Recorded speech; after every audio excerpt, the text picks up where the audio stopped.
So mga kaagad, ito lang kasimple ang pruning.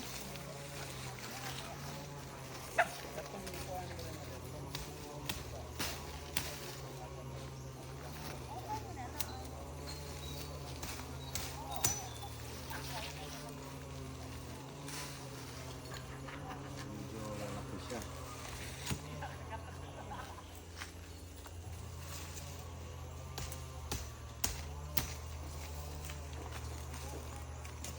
Ayan, lalaki na yung mga agar natin. Needs to be pruned. Medyo may finish naman siya konti mga kagar. Ganito lang pag pruning. So ni-prune natin siya. Kabot niya ng 2 years old para lalaki na yung katawan niya. So ito yung Hilaria Masinsis.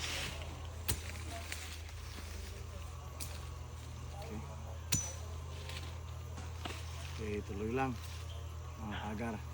So mga 4 to 5 feet iwan mo para magsulbong naman siya. So I'll see you in the next update. And makita nyo pag naka-pruning na siya,